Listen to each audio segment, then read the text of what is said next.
LAC पर चीन से हाई टेंशन के बीच हलचल बढ़ गई है। इंडियन आर्मी ने अपनी तैयारी और भी पुख्ता कर दी है। भारतीय सेना ने एलएसी के करीब टैंक और इन्फेंट्री कॉम्बैट व्हीकल्स को तैनात कर दिया है।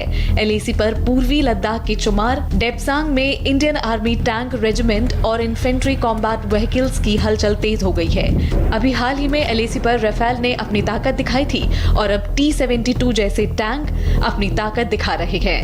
हेवी गन्स के मेजर असेंबलीज और स्पेयर्स की अवेलेबिलिटी और हमारे फॉरवर्ड रिपेयर टीम्स जो कि इन सिटू लोकेशंस में हर जगह पर मौजूद रहेंगे, ये सब इंश्योर करने की हमारी इक्विपमेंट हर तरह से और हर समय मेंटेन रहे, ये हमारी कोशिश है।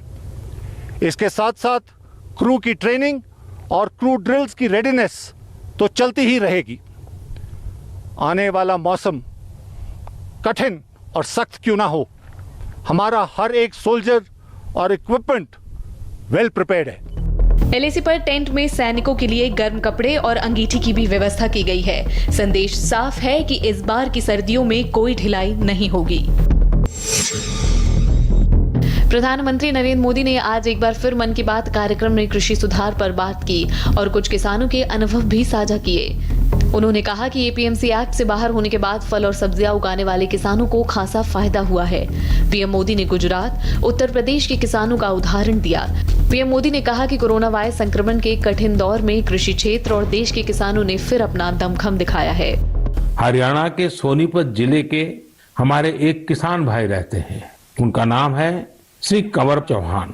उन्होंने बताया है कि कैसे एक समय था जब उन्हें मंडी से बाहर अपने फल और सब्जियां बेचने में बहुत दिक्कत आती थी।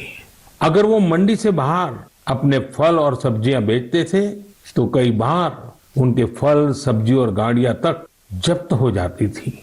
लेकिन 2014 में फल और सब्जियों को एपीएमसी एक्ट से बाहर कर दिया गया। इसका उन्हें और आसपास के साथी किसानों को बहुत फायदा हुआ।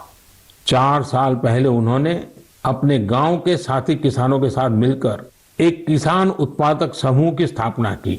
आज गांव के किसान स्वीट कॉर्न और बेबी कॉर्न की खेती करते हैं। उनके उत्पाद आज दिल्ली की आजादपुर मंडी, बड़ी रिटेल चेन तथा 5 स्टार होटलों में सीधे सप्लाई हो रहे हैं। इन किसानों के पास क्या अलग है? अपने फल सब्जियों को कहीं पर भी किसी को भी बेचने की ताकत है और ये ताकत ही उनकी इस प्रगति का आधार है। अब यही ताकत देश के दूसरे किसानों को भी मिली है।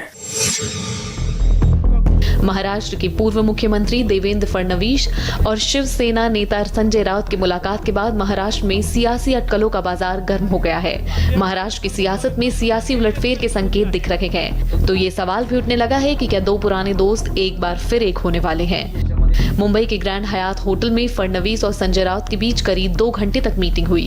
इस मुलाकात से सवाल उठे तो दोनों पार्टियों की तरफ से सफाई भी सामने आ गई। बीजेपी ने जहां गैर सियासी मुलाकात बताई तो वहीं संजय राउत ने भी खुलकर कहा कि फडणवीस उनके दुश्मन नहीं है और उनसे मुलाकात करना कोई अपराध नहीं। संजय राउत ने बताया कि वो सामना में एक इंटरव्यू के सिलसिले में फडणवीस से मिले थे।